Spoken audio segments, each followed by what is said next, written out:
Salut à tous, bienvenue. Le monde de la croisière vous est peut-être étranger. Eh bien, nous avons décidé de mettre à l'honneur deux chefs d'entreprise pour vous familiariser avec peut-être le voyage de votre vie.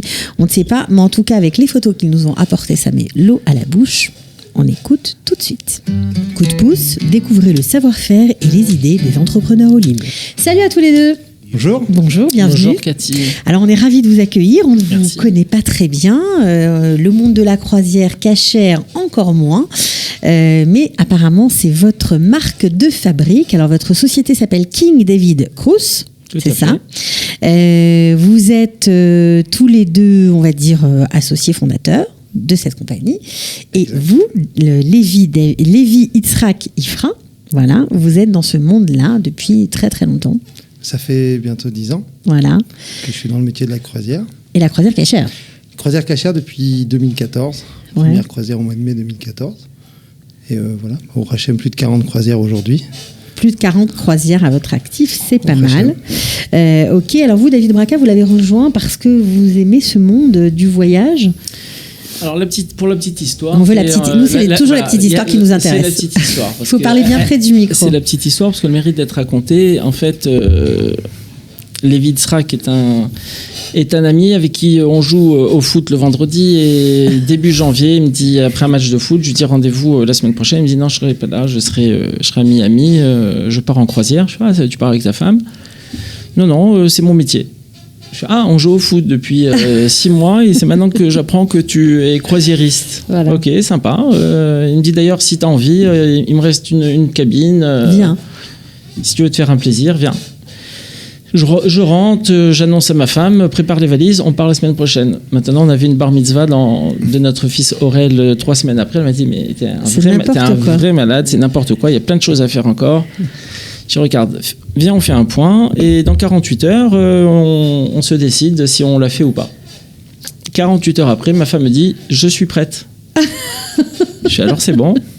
J'ai appelé Lévi Yitzhak, je dis regarde, est-ce que ta chambre est tout le temps libre? Il me dit oui. Donc j'ai pris la chambre, j'ai pris mon billet d'avion pour Miami et j'ai découvert avec ma femme le monde de la croisière et on est tombé complètement amoureux du concept non seulement de la croisière, qui est un concept fabuleux, c'est magique. Okay. Et cerise sur le gâteau, les pieds sous la table, pour ceux qui mangent cachère,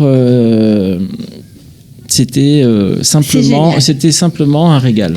Alors, quand on regarde les statistiques mondiales, on se rend compte que les préjugés ou les stéréotypes qu'on pourrait avoir sur le monde de la croisière tombent un peu, parce que c'est vrai que pour ceux qui ne connaissent pas ce monde-là, on a l'impression que c'est plutôt réservé au troisième âge, que ça coûte très très cher, pour une certaine clientèle, un peu empoulée comme ça, et finalement, les chiffres parlent, et c'est pas du tout ça. Non, effectivement, les statistiques cassent les préjugés et il y a ce préjugé du troisième âge. Aujourd'hui, on est sur une base de 47 ans de moyenne d'âge en 2018. Pour ceux qui font des croisières? Pour les croisiéristes. Voilà, la moyenne c'est ça, 47 ans. 47 ans. Ok, donc les actifs, les jeunes, plus exactement. ou moins. En fait... Et les enfants aussi. En fait, l'histoire c'est que comme la croisière est en plein boom et toutes ces sociétés de croisière comme Costa... On en parlait. Royal Caribbean, MSC, toutes ces grandes sociétés-là ont ces dernières années revu leur prix à la baisse en améliorant leurs bateaux, leurs prestations. Et on va sûrement en parler, mais ils ont un programme de construction de bateaux sur les 10 prochaines années qui sont incroyables, qui montrent à quel point la croisière a un avenir fantastique. Alors ça veut dire quoi, un programme de construction de bateaux? Combien de bateaux ces grandes compagnies prévoient de construire chaque année? Il faut partir du principe que depuis maintenant une dizaine d'années, je vais parler des 10 plus grandes compagnies de croisière comme Royal Caribbean, Carnival Cruises, Holland America, Norwegian et j'en passe, et Costa avec lesquels on est partenaire, livrent un navire à peu près tous les ans. Le prix d'un navire... Un navire neuf sort des... Par compagnie. D'accord, sort des entrepôts, depuis des chantiers de maintenant 10 construction. ans, et ils ont encore un programme de 10 ans devant eux, avec un navire neuf par an. Sachant qu'un navire, ça coûte à peu près $1 milliard. Donc ça laisse un petit peu entrevoir... Ça laisse entrevoir un marché, on va dire... en pleine expansion. En pleine expansion. Ok, alors... Vous nous avez dit, ok, vous nous avez prouvé par les chiffres que les croisières, c'est pas forcément pour les gens d'un certain âge. Au niveau des prix, est-ce que on a l'impression que c'est tellement beau d'abord ce qu'on voit derrière nous, des théâtres, des casinos, enfin ça a l'air grandiose. On a l'impression que c'est quand même pour une certaine clientèle. Alors déjà, notre petit slogan, c'est la croisière cachère n'est pas si chère. Ok, d'accord. Voilà, il faut bien comprendre que la moyenne de prix aujourd'hui pour un couple en chambre standard, on va être sur une semaine à peu près à 3 000, 3 500 euros pour 8 jours. Ce qui nous ramène qu'on peut payer en plusieurs fois, j'imagine. Qu'on peut payer en plusieurs fois. D'accord. Et à 3 000, 3 500 euros, vous êtes sur un bateau où tous les jours, vous allez découvrir un nouveau pays, une nouvelle ville. On fait combien de pays, justement, dans une croisière, environ ? Il y a 5 ou 6 escales sur une semaine. 5 ou 6 escales, on peut descendre, on peut découvrir la ville. Alors, tout le concept de la croisière, c'est quoi ? C'est qu'en fait, un bateau arrive sur un port d'escale en matinée, 8 heures en général. Ouais. Il y a un programme, chacun fait ce qu'il a envie. Il y a des excursions qui sont proposées à bord des bateaux Costa. Ouais. Et à partir de là, chacun organise sa journée. À partir de 16h, 17h, 18h, les gens remontent sur le bateau. D'accord. Ceux qui ont voulu retourner sur le bateau et manger à midi, c'est possible. D'accord. Ou sinon, il y en a qui s'organisent autrement pour passer toute la journée dehors. Ils partent le matin avec leur petit sandwich, leur petite gamelle, etc. Et ils reviennent sur les coups de 16h, 17h. Ils rentrent, petite douche, on fait mincha, on fait arvit. Oui, parce que c'est vrai qu'on n'en a pas parlé, mais évidemment, croisière cachère dit nourriture cachère. Pas seulement. Pas seulement, mais... L'identité juive de façon générale. Alors, vous faites plein de choses, plein d'activités autour de ça. Mais il y a aussi une synagogue avec un Sefer Torah. Voilà. Un Sefer Torah qu'on amène à chaque croisière, qui va être avec nous. Et bien évidemment, donc, tous les offices sont assurés. Certaines fois, on a plusieurs minyanim, pour vous dire. On a du minyan de net. J'imagine, parce que apparemment les bateaux sont immenses. Donc, il y a combien de personnes sur le bateau ? De façon générale, les plus petits navires avec lesquels on travaille font 2500 passagers. Les plus gros font 5000. Ouais, donc on peut trouver facilement plusieurs minyanes. Ça peut arriver. La taille des groupes cachères, en général, ça varie entre 150 et 300 personnes. Ouais, là, c'est énorme. La taille des groupes cachères, je parle dans le navire de... Ouais.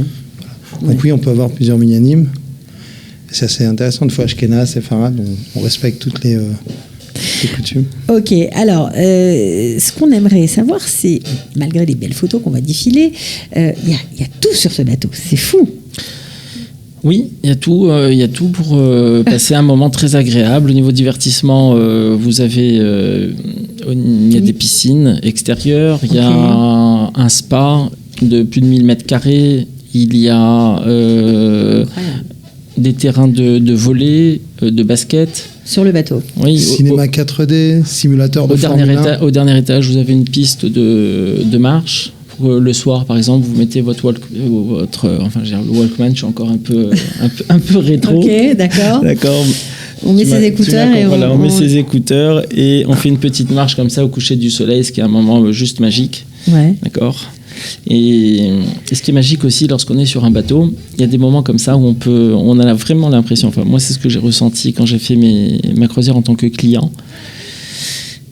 Il y a des moments où j'ai ressenti que j'étais en contact direct avec Akadosh Baruch Hu quand je faisais ma tefila au net sur mon balcon. Sur la mer comme ça, on a l'impression d'être vraiment en connexion directe. D'accord, voilà. Ok. Alors, j'imagine que, bien que ce soit une nouvelle compagnie, vous ne vous êtes pas inventé, vous avez l'expérience de croisière, mais vous avez aussi un partenaire sérieux qui est Costa.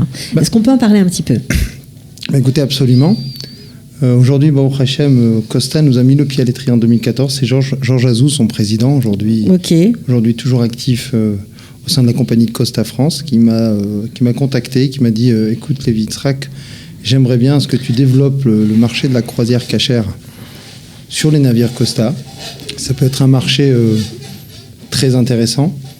Et depuis 2014, on a commencé cette magnifique aventure et Et aujourd'hui, on a la preuve que Costa est content de nous. Donc il vous aide avec les bateaux, etc., c'est ça ? Il nous donne accès donc aux cuisines, évidemment. On a nos cuisines séparées, on a une synagogue, on a un espace privatisé. Tout ça, ça demande énormément d'organisation. Cuisine avec des chefs absolument, c'est les chefs du navire de Costa qui vont être encadrés par une équipe de Mashgirim qui vont leur donner les consignes pour pouvoir respecter les règles du kasher.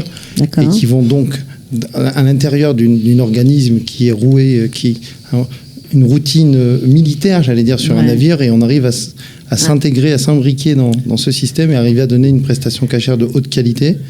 Donc ça a été vraiment l'aide de Costa, et aujourd'hui, il nous renvoie l'ascenseur encore une fois en nous invitant dernièrement sur l'événement des protagonistes de lauréats, et félicitations de notre...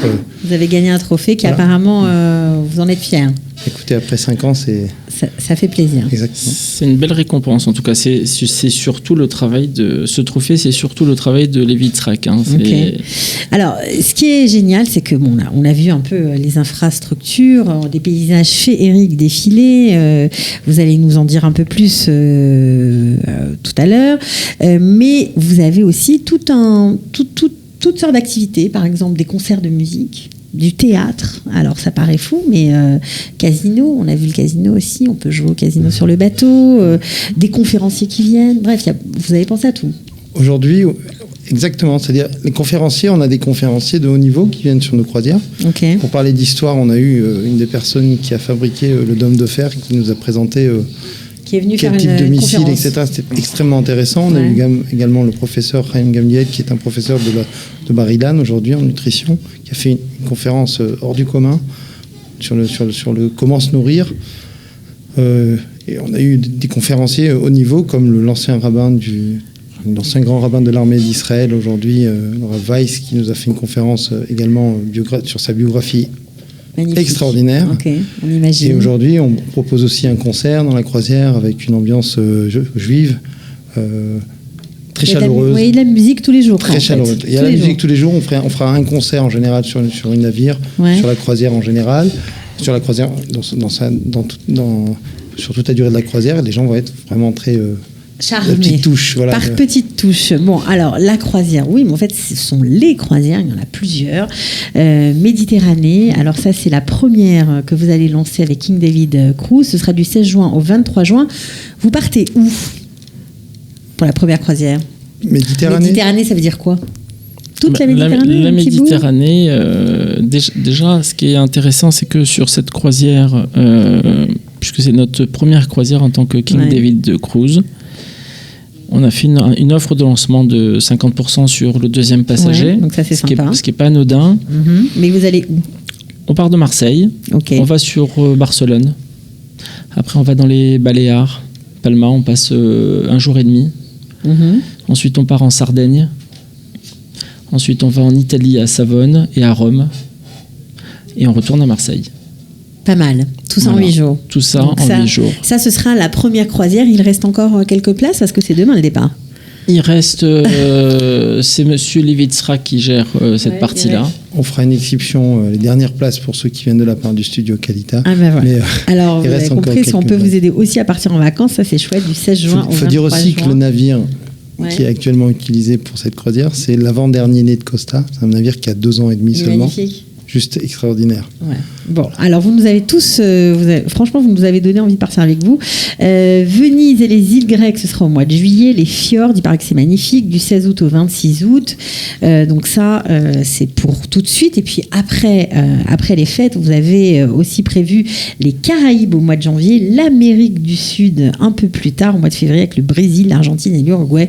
Tout un programme, ça a l'air vraiment chouette. Mais en tout cas, juste, allez, un petit tip. Est-ce qu'on a le mal de mer sur ce bateau ? Je sais que je vous ai posé la question en préparant l'émission, mais la réponse était vous avez tellement été surpris de ma question que je la repose. Alors, je vais répondre très simplement. Est-ce que vous avez 1 heure pour que je vous explique comment on stabilise un navire ? Non, je plaisante. En réalité, sur ces navires, ils sont tellement bien équipés au niveau technologie. Ils ont des stabilisateurs anti-roulis, qui fait que le navire ne pourra pas avoir de mouvement qui va créer le mal de mer. Maintenant, pour ceux qui ont le mal de mer sur une péniche, est-ce que ça... Ils n'auront pas sur ce type de navire. Sur ce type de navire, non. C'est tellement énorme. C'est énorme. Même avec une mer de 6-7, j'ai des gens très sensibles qui m'ont dit « je suis impressionné, je n'ai pas de mal de mer ». Bon, okay. Je crois qu'il y a une recette de grand-mère. Oui, okay. C'est de manger du gingembre. Ah oui, ça casse, ça empêche tout. Ouais. D'accord. Bon, ben voilà. En plus, on a une recette de grand-mère. Bon, on n'a pas tout raconté, mais ça a l'air vraiment chouette comme. Il y a beaucoup de choses à dire, mais le but principal de cette aventure, c'est de démocratiser la croisière cachère et d'expliquer aux gens de la communauté qu'il y a autre chose à faire que d'aller dans un hôtel ou de louer un appartement et de faire tous les jours la même chose, alors que là, pour le même prix, vous allez découvrir le monde, chaque jour un nouveau pays, une nouvelle île. C'est des paysans complètement, quoi. Voilà. C'est juste incroyable. Bon. Puis dans la croisière, il y a une phrase qu'on dit souvent dans les vacances, c'est qu'au bout du 3e jour, on arrive dans une destination.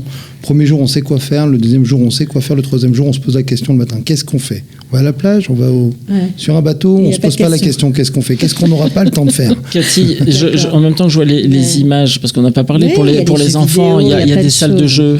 Il y a des salles de jeu, il y a des garderies d'enfants pour le premier âge à partir de 3 ans. Il y a des boutiques aussi, on peut faire du shopping. Il y a une galerie commerciale, il y a la balnéo, il y a un vrai kit. On s'embête pas. Ils sont pris en charge des enfants de 8h du matin jusqu'à minuit sur un navire. D'accord. Bon, écoutez, là, je pense que vous allez faire rêver beaucoup de parents. Merci beaucoup, en tout cas, d'être venus. On vous souhaite Batzlacha. On voulait vous mettre en valeur, voilà, parce que vous êtes entrepreneur et vous êtes à Jérusalem en plus. Donc, on vous souhaite vraiment bonne chance. On espère que ça va marcher. Vous voulez rajouter un petit quelque chose avant de terminer? Ouais, j'aimerais rajouter que si on fait ce métier, David et moi, c'est parce qu'on est passionnés et qu'on veut vraiment avoir la possibilité de transmettre cette passion et de faire kiffer le maximum de personnes sur nos navires. Bon, voilà, il y a vraiment une envie de partager un plaisir. Ce n'est pas juste une aventure commerciale ou financière. Il y a vraiment une aventure humaine. Et pour l'avoir découvert sur les 2 croisières que j'ai passées en tant que client, les gens au bout de la croisière sont soudés, sont heureux. Et ça fait plaisir à voir. Bon, en tout cas, j'espère que vous aurez beaucoup d'inscrits pour vos prochaines croisières. Voilà, Batzlacha en tout cas, et à très bientôt. Merci beaucoup. Merci. À bientôt. Coup de pouce, découvrez le savoir-faire et les idées des entrepreneurs Olim.